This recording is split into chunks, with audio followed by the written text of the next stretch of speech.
আসসালামু আলাইকুম। আমি সোনিয়া সৌদি আরব থেকে বলছি। কেমন আছেন আপনারা? আলহামদুলিল্লাহ আমরা অনেক ভালো আছি। তো কাছে এবং দূরে দেশ এবং দেশের বাইরে বসে যে যেখান থেকে আমার ভিডিওটি দেখে থাকেন সবাইকে অসংখ্য ধন্যবাদ। আর এই তো প্রতিদিনের মতো আবারও আরেকটি নতুন ভিডিও নিয়ে আপনাদের মাঝে এসেছি। তো এখানে এই তো সকালবেলার নাস্তা বানিয়ে নিচ্ছি। আজকে হাজবেন্ডের আবদারে সকালের নাস্তায় রুটি আর সুজির হালুয়া বানাবো। তো এখানে এই তো সুজির হালুয়াটা তৈরি করে নিয়েছি। আর হচ্ছে গিয়ে এখানে এখন ডিম ভেজে নেব। তো আপনাদের ভাই আবার ডিমের যে কাঁচা কুসুম ওটা খায় না।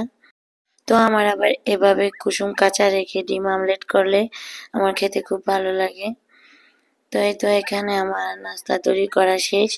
এখন হচ্ছে গিয়ে নাস্তা রেডি করে দেব। তো এখন বাচ্চারা ঘুমাচ্ছে। তো এখন আমি আর আপনাদের ভাইয়া মিলে সকালে নাস্তাটা করে নেব। তো এখন সময় হচ্ছে সকাল ৮টা। তো যেহেতু আপনাদের ভাইয়া রুটি আর সুজির হালুয়া খেতে চেয়েছিল, তো সকালে আর ঘুমাইনি। আর এমনিতে তো সারা রাত জেগে থাকি। আর ঘুমাইনি কারণ হচ্ছে ঘুমালে আর সকালের নাস্তাটা বানানো হবে না। তো এই জন্য আর ঘুমাইনি। তো আজকে কয়েকদিন আপনাদের ভাইয়া কিন্তু বাসায় থাকে। তো এই জন্য ভিডিও এডিট করা, তারপর হচ্ছে নতুন করে ভিডিও করার ওই সময়টা পাই না। ওইরকম করে যেহেতু বাচ্চাকেও সময় দিতে হয়, তারপর আবার সংসারে কাজকর্ম, রান্না বান্না, তাই আর কি সব মিলে আমার আজকে কয়েকদিন ভিডিও দিতে একটু অনিয়ম হয়ে যাচ্ছে। আর এই তো এখানে আমি রুটি তারপর ডিম ভেজে নিয়েছি আর হচ্ছে সুজির হালুয়া। তো এখানে হচ্ছে রুটি দিয়ে খাওয়ার জন্য একটু নরম নরম করে বাটিতে রেখেছি আর বাকিটা হচ্ছে সুজির কাটলেট বানিয়ে রেখেছি। তো এখানে সব ধরনের নিয়েছি। তো সুজির কাটলেটটাতে কিন্তু একটু গুঁড়ো দুধ দিয়েছি, এতে করে খেতে কিন্তু খুব ভালো লাগে। এই তো এখানে আমাদের সকালের নাস্তা রেডি করে নিয়েছি আর এটা দিয়ে আজকে সকালের নাস্তা করব। তো আপনাদের ভাইকে জিজ্ঞেস করেছিলাম যে চা বানাবো নাকি, তো উনি বলেছে যে আজকে আর চা বানাতে হবে না, যেহেতু রাত্রে ঘুমায়নি, তো এখন চা খেলে আর ঘুম আসবে না, তো এই জন্য আর চা বানাইনি। আর এই তো এগুলা আপনাদের ভাইয়ে আমাকে কেটে দিয়েছে আর এত সুন্দরভাবে কেটেছে, হ্যাঁ দেখতেই পাচ্ছেন খুব সুন্দরভাবে কেটে দিয়েছে। তো মাঝে মাঝে আমাকে অনেক কাজে হেল্প করে আপনাদের ভাইয়া, তো এতে আমার কাছে খুব ভালো লাগে। আর এই তো আমি সুজির কাটলেট গুলা বক্সে ভরে এখন নর্মাল ফ্রিজে রেখে দেব। আর মাঝে মাঝে এরকম যদি একটু হাজবেন্ডের কাছ থেকে একটু সহযোগিতা পাই বা একটু হেল্প পাই, এতে করে কিন্তু খুব ভালো লাগে। আর এই তো এখানে রাত 10:30 বাজে মার্কেটে এসেছি। তো বাবুর সুজি ছিল না, তো আপনাদের ভাইয়া বাসায় আসতে আসতে একটু লেট হয়ে গেছে। তারপরেই তো বাবুর সুজি আনতে মার্কেটে গিয়েছিলাম। তো আপনাদের ভাইয়া বলেছিল যে উনি নিয়ে আসবে। তা আমি বলেছি যে না, আমিও একটু মার্কেটে যাব, তুমি সবকিছু বুঝে শুনে আনতে পারবা না, তো এই জন্য আমি সাথে গিয়েছি। তো এই তো এখানে কুকারিজের আইটেম গুলা দেখছি, খুব ভালো লাগে। তো এখানে যা দেখি তাই ভালো লাগে। তো ভালো লাগলে কি করব, এগুলা তো আর নেওয়া যাবে না। তো আসলে আমরা মেয়েরা যেখানে যাই সেখানে শুধু আমাদের সংসারের জিনিসের প্রতি চোখটা পড়ে যায়। তারপরেই তো এখান থেকে মার্কেট করে নিচ্ছি। তো কিছু কিছু কাঁচা সবজি নিব, তারপর হচ্ছে গিয়ে আদা রসুন শেষ হয়ে গেছে, তো এখন নিব। আর এগুলো হচ্ছে মিষ্টি আলু। তো এখানকার মিষ্টি আলুগুলো কিন্তু খেতে একটু ভালো লাগে না। তারপরেই তো এখান থেকে পেঁয়াজও নিয়ে নেব।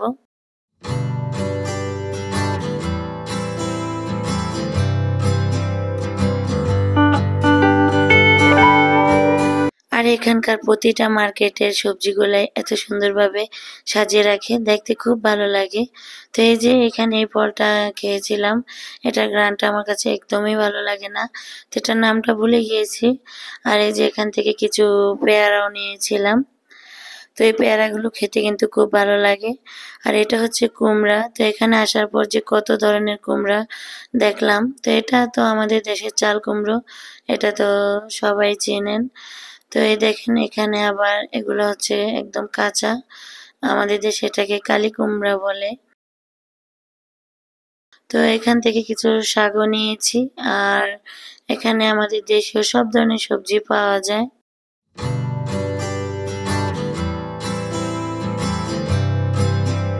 তারপরেই তো আমাদের কেনাকাটা করা শেষ, তারপর বাসায় চলে এসেছি। আর আমার এখনো কিন্তু গলাটা ঠিক হয়নি, তো আমার বয়সটা দিতে কিন্তু খুব কষ্ট হচ্ছে আর কথা বলতে। তো এখানেই তো আমরা বাসায় চলে যাচ্ছি। আর আজকে কিন্তু আমরা দুইজন মার্কেটে এসেছি আর বাচ্চাদেরকে বাসায় রেখে এসেছি। তো বড় মেয়ে একটু অসুস্থ ছিল, এই জন্য আর ওকে আনিনি, তো এই জন্য ছোট মেয়েকেও রেখে এসেছি, যেহেতু ও একা কিভাবে বাসায় থাকবে। তো যেহেতু জরুরি বের হতে হয়েছিল, কারণ হচ্ছে বাবুর একদমই সুজি ছিল না। আর ও যেহেতু রাত্রিবেলা ফিডার খায়, তো ওর এটা একদম জরুরি লাগে। তো ওর জন্য সুজি কিন্তু একবারে অনেকগুলাই আনা হয়, তো ওগুলা শেষ হয়ে গেছে। তো এই যে এখন আবার 6 প্যাকেট নিয়ে এসেছি। তো এই তো এখানে আদা রসুন, তারপর হচ্ছে গিয়ে ঢেঁড়স, ডাঁটা শাক, তারপর দুধ, তারপর হচ্ছে গিয়ে মুরগি এনেছি। তো যেহেতু আগামীকাল শুক্রবার, এজন্য একটু ভালো মন্দ রান্না করব। আর আমরা দেখা যায় কি প্রতিদিনই ভালো মন্দই রান্না করি, তারপরে শুক্রবার একটু স্পেশাল, যেহেতু ওই দিনও ভালো মন্দ রান্না করতে হয়। তো এটা আমাদের সবার ক্ষেত্রেই হয়। তো এই জন্য এখানে চিকেন নিয়ে এসেছি। তো এখানে আমার মেয়ে আবার একটু মুরগির রান খেতে পছন্দ করে, এই জন্য মুরগির রান এনেছি। তারপরেই তো এখানে দেখুন, এই বুটটা খেতে কিন্তু খুব ভালো লাগে। তারপর মার্কেটে গিয়ে দেখি যে আমাদের দেশের এই যে কি বলে এটা আমি জানি না, পিচকারি পিঠা, তারপরে দেখে নিয়ে আসলাম। আর এই তো এখানে তো সবসময় আমাদের ঘরে আম তো থাকবেই, যেহেতু বড় মেয়ে একটু আম খেতে পছন্দ করে। আর আপনাদের ভাইয়ারও কিন্তু অনেক পছন্দ আম ফলটা। তো এখানে আম দেখে আমার মেজ ননদের কথা মনে পড়ে গেছে। তো আমার মেজ ননদেরই কিন্তু আমটা অনেক পছন্দ, তার প্রিয় ফলের ভিতরে তার পছন্দের ফল হচ্ছে আম। তো এই তো এখানে আমি আমগুলা গুছিয়ে নিয়েছি, তারপর পেয়ারা এনেছি, মালটা এনেছি বাবুর জন্য। তো আজকে একটু কম পরিমাণে ফল এনেছি। তো যেদিন আপনাদের ভাইয়া একা মার্কেটে যায়, ওই দিন কিন্তু অনেক ধরনের ফল নিয়ে আসে। তো আমি আজকে বলেছি যে বেশি কিছু নিবে না, এগুলো বাসায় নিলে নষ্ট হয়ে যায়। তো বাসায় এখনো আঙ্গুর আছে, তারপরে আপেল, তরমুজ, তো এই ফলগুলো এখনো আছে বাসায়। তারপরে আজকে আবার ফল নিয়ে এসেছে। তো এই তো এখানে 2 ধরনের লেবু নিয়ে এসেছি, আর সাথে কাঁচা মরিচ এনেছি।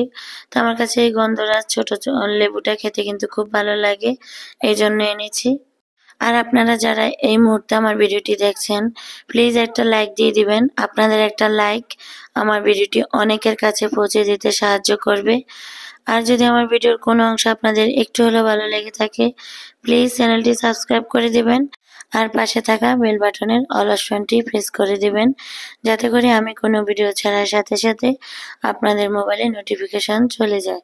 আর এই কাজটি যারা অলরেডি করে ফেলেছেন, তাদেরকে অসংখ্য অসংখ্য ধন্যবাদ। আর প্লিজ ভিডিওতে একটি লাইক দিতে ভুলবেন না, আপনাদের একটা লাইকের কিন্তু অনেক মূল্য।